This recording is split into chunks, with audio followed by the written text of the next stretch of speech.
এক নাম্বার কি বিচার চলবে কি দিয়ে? দুই নাম্বার মন গড়া কোনো বিচার আর জাতি মানবে না, ঠিক নেই? উই ওয়ান্ট জাস্টিস বলে যারা স্লোগান দিয়েছে এরা আর মন গড়া বিচারের দিকে যাবে না। এই জন্য আমি তারেক রহমান সাহেবের সেদিন একটা বক্তব্য শুনতেছিলাম। উনি এই বক্তব্যের ভিতরে খুব সুন্দর করে বলতেছিলেন যে আগামী দিনের নির্বাচন এত সহজ হবে না।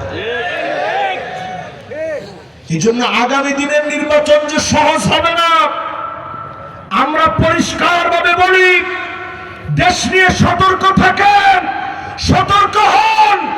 যদি দেশের সার্বভৌমত্ব যদি ধরে রাখতে চান, স্বাধীনতাকে যদি অক্ষুণ্ণ রাখতে চান, সতর্ক থাকতেই হবে, ঠিক কিনা?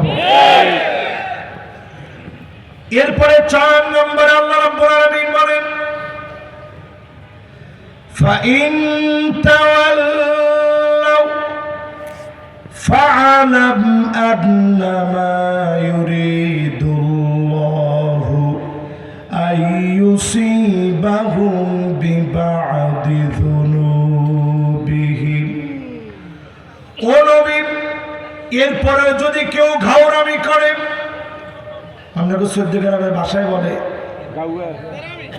তেরামি, জোরে কোন কি না? গোরামি আর তেরামি কিন্তু এক জিনিস না। ক্ষেত্রে কোরআনের কথা কইলে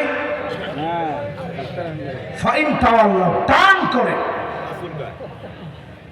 একজনে কইছে গাছ চুলকায় না, গাছ চুলকায় না, মুখ চুলকায়, একেবারে উল্লি যায়, ঠিকই না? কম কোরআন বলছে ফাইন তাওয়াল্লাহ, যদি মুখ ফিরায় নেই, ঘাড়তেরামি করে, ঘাওরামি করে, ও নবী আপনি জেনে রাখেন, ও চিরে যিনি শাস্তি দিয়ে পাকড়াও করবেন তিনি কে?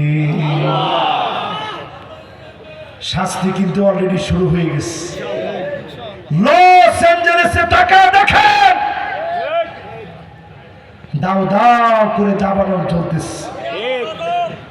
হলিউড পুরে সরকার হয়ে গেছে, ঠিক। লাস ভেগাসে দাবানল জ্বলে উঠবে। অলরেডি ক্যালিফোর্নিয়া তছনছ হয়ে যাচ্ছে। বর্তমান নাসা বলতেছে মহাকাশ শূন্যে, এই মহাকাশের শূন্য স্থানে আগে নাকি কোনো শব্দ টব্দ তারা পায় না। এখন তারা বলতেছে এই শূন্যের ভিতরে তারা একটা শব্দ পাচ্ছে, মনে হচ্ছে হিসাব ছাড়া অগণিত আল্লাহর কোরআন তারা কি যেন পড়তেছে। জোরে করে আল্লাহ। সামনের দিনগুলো বোঝা যাচ্ছে, তাল বাহানা করে পার পাওয়ার কোনো সুযোগ নেই। মুখ ফিরায় নেবেন, সুযোগ নেই। গাত্তারামি করবেন, সুযোগ নেই। যত বেশি দিনের দিকে আসবেন, যুগ জমানা পাল্টে দিতে চাই না অনেকজন। এক মানুষে আনতে পারে জাতির জাগরণ। এই